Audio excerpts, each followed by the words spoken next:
I'm feeling the need for mindfulness today. Some of my heavy feelings return.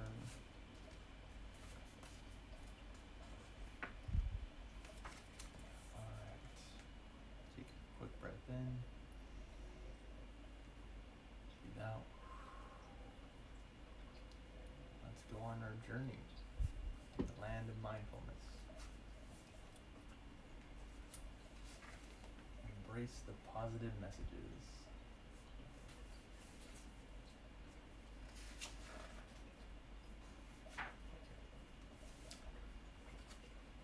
Changing negative thought patterns to positive ones can significantly improve happiness and well-being, but it isn't always easy. That's where encouraging affirmations and uplifting quotations can lend a hand.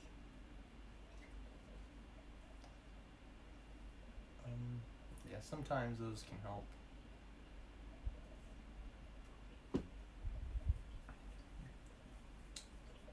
I would say, based on my own experience with challenging and negative emotions, it's almost never like flipping a switch.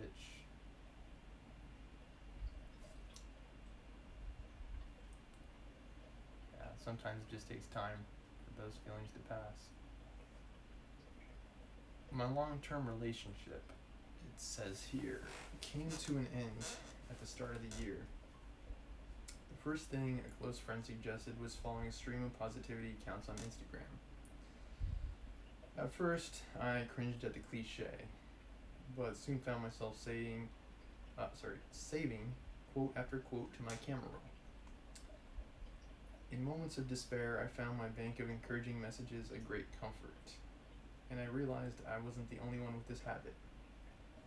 I heard many tales of people using positivity quotes to help change their mindset.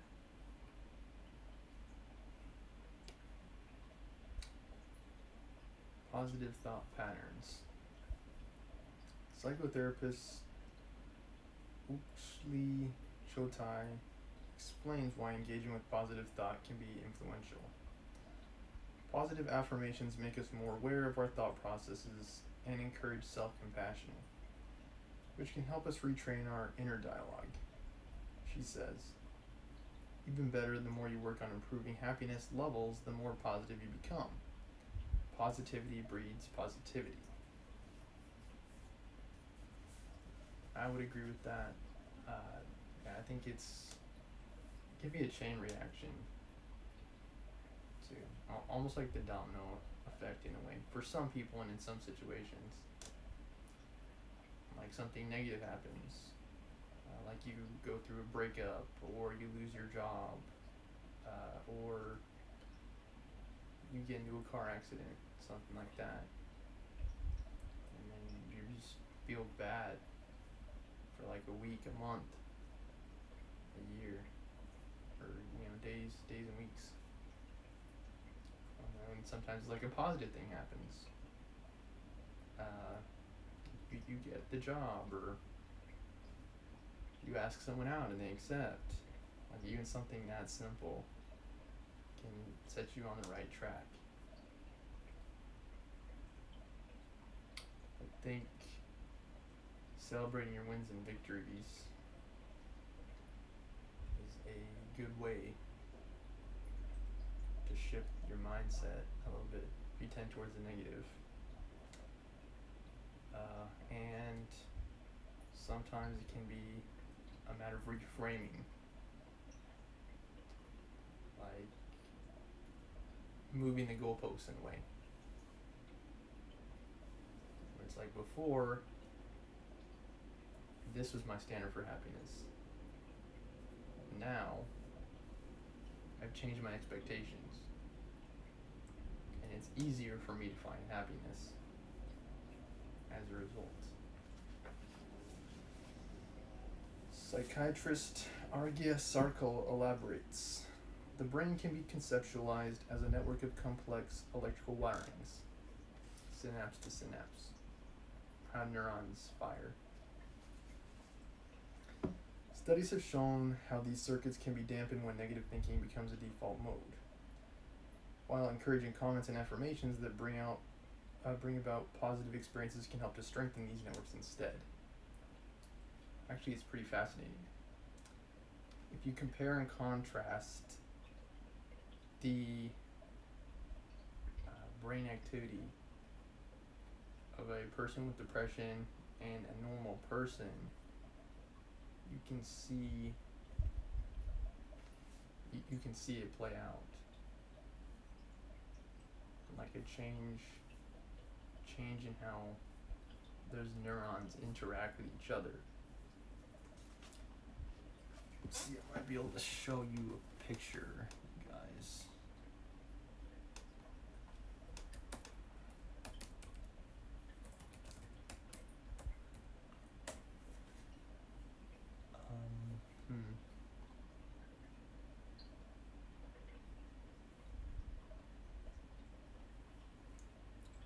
This one's WebMD that I'm looking at. Let me choose one that highlights what I'm talking about.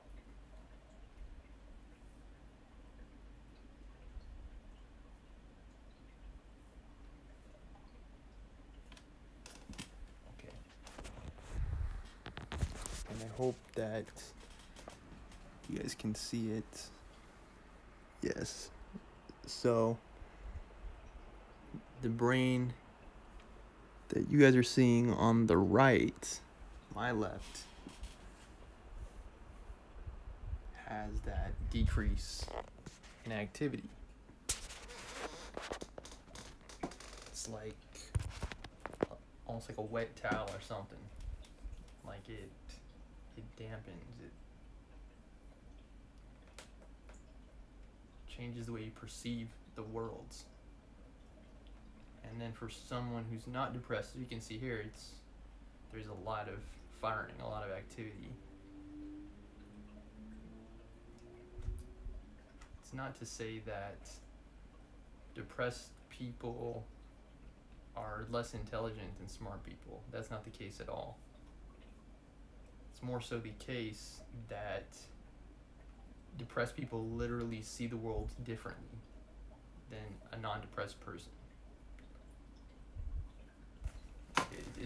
It's a change in perception, really, is how I describe it. And it can permeate feelings too, because your brain is basically your control center. Your brain controls everything that you do and everything that you say, even things that you don't think about, like breathing, your heart beating, for me, like blinking, moving my hand. All of these muscle movements and body functions are controlled by the brain. That's like my command center. That's everyone's command center, is their brain. And yeah, people with depression, their brain perceives things differently based on how the brain behaves. I personally believe that it is very much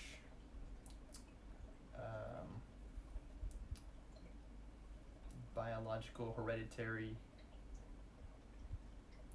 I think it does form a pattern from one generation to another. Let me take a closer look here. Yes, strengthening the networks. I'm personally of the opinion and belief that it's not as simple as wishful thinking. It's not as simple as closing your eyes and saying over and over again, I feel better, I do feel better, I do feel better. Like that's not how it works. Okay. Strengthening the networks can take a lot of energy and practice. This is partly because of the reticular activating system, RAS, at the base of the brain, RAS. Like Like a filter to the mind, the RAS processes data gained via the senses and helps prioritize what's important at that moment. The more we engage in positive experiences and thought, the more we are activating our RAS to create a pattern where we prioritize information with positive qualities, says Argia. I would also stipulate and specify here that people who tend to have depressed moods or ways of thinking tend to gravitate towards the negative. Bad things that happen. Like, oh, that bad thing happened. So people are terrible, the world's terrible, life's terrible. Like, it extrapolates out. Coding. Another way to look at it. Like, trying to see things in a more positive light.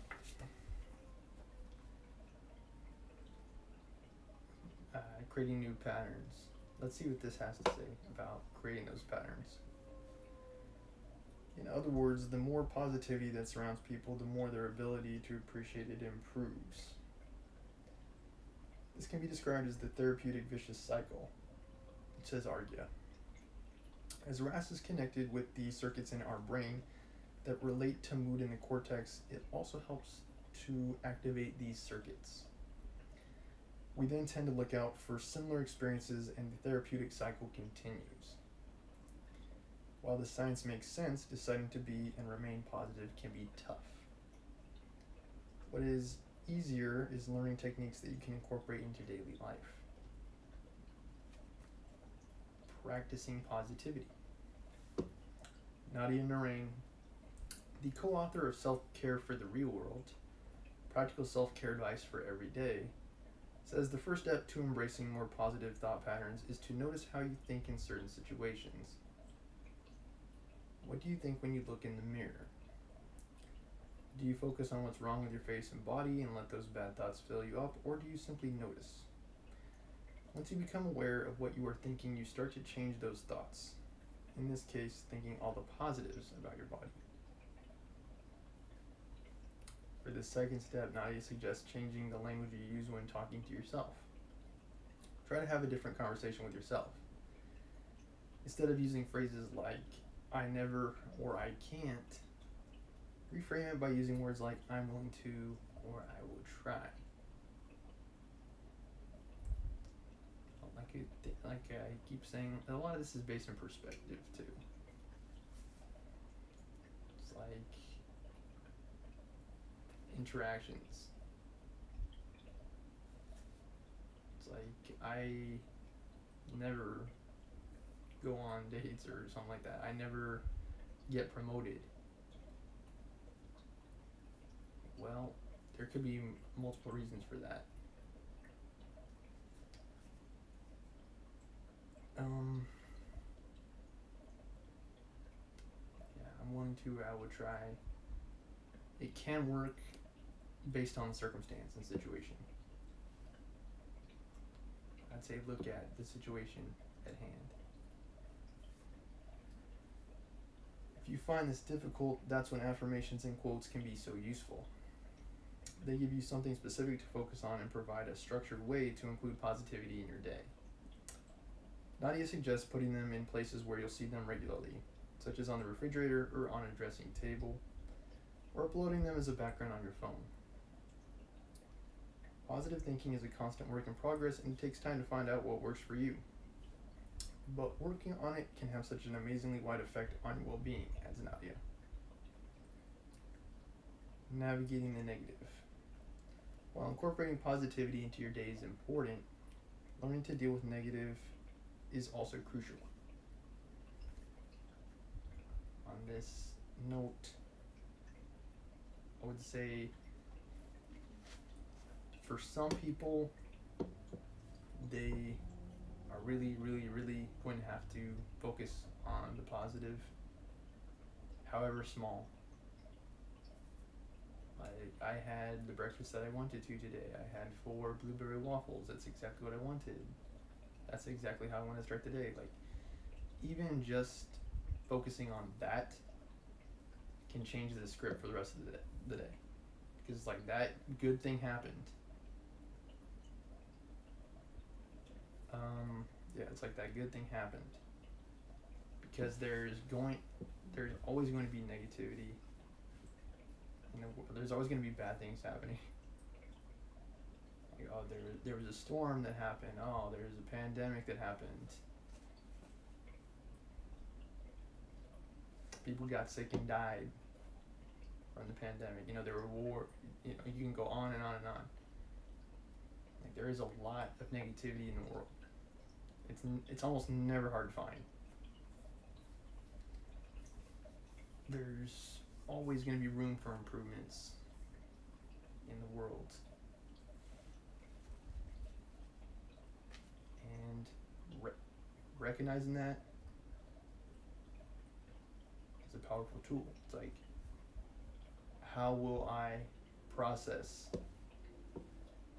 negative events that are happening? Not just to me, but in the world in general. Trying to avoid negative thoughts altogether might be setting yourself up for failure. As Oakley says, learning to know how to deal with these thoughts is key. It's empowering to realize that we create our own experience of the world by the thoughts that we have.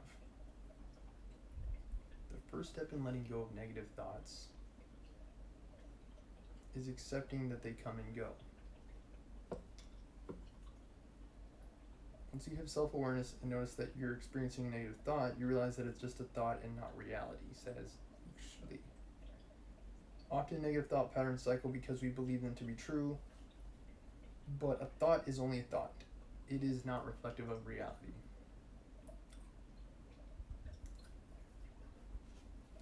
And I don't know.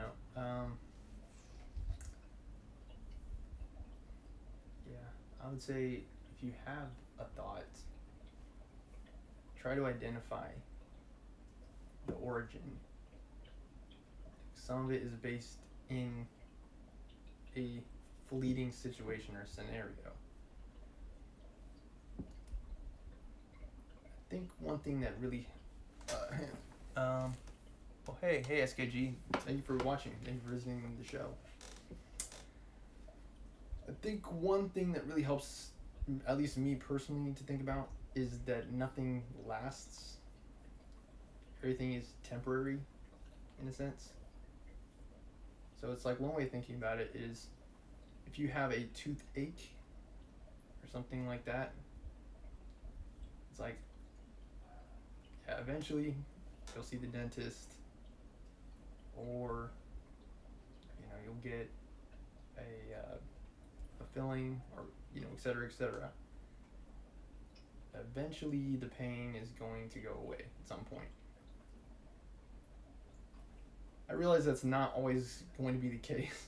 Like, for some people, they have chronic pain because of medical conditions and stuff like that. Even for those people, it's like, your pain is not going to last forever. Like, literally nothing lasts forever. So take comfort in the fact that literally nothing lasts forever.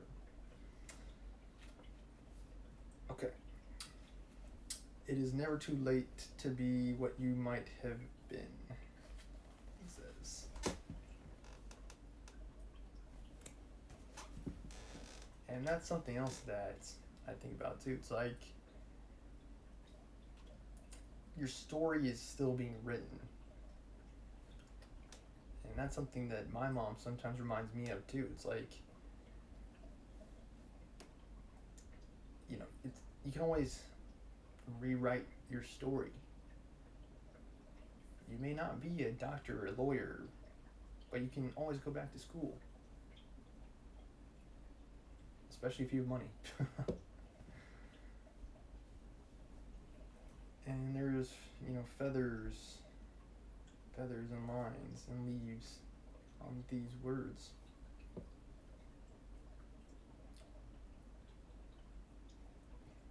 Yeah, you can start again. It's like that song, by Fiora, I think it is. Yep, 7 Lions. Rise and start again. Yeah, same thing. It's like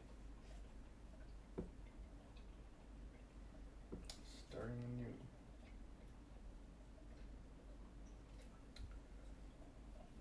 Alright. So that will conclude our mindfulness reading for today. We're getting awfully close to the end. And I think someone by the name of I Love a couple days ago recommended that I read Dr. Seuss on stream. I'm certainly open to different suggestions, different ideas from Twitch, the Twitch community, Twitch chat, my Twitch fam, my Storm champions. If I can get a copy, like this magazine was sent to me, which is why I have the ability to read it. Dr. Seuss, I can read it, but I need to buy the book or obtain a copy of the book to read on stream. So I'll keep that suggestion in my proverbial hat, and I'll consider it for future Storm Show streams. But I hope you enjoyed the mindfulness stream today. Hopefully it brought peace to someone who might be like me, who's dealing with challenging thought processes and stuff like that. But if you are, take a breath. It might help to tell yourself that it's gonna be okay. And yeah, just take it one day at a time. Alright, Storm Champions, have a nice night. Signing off.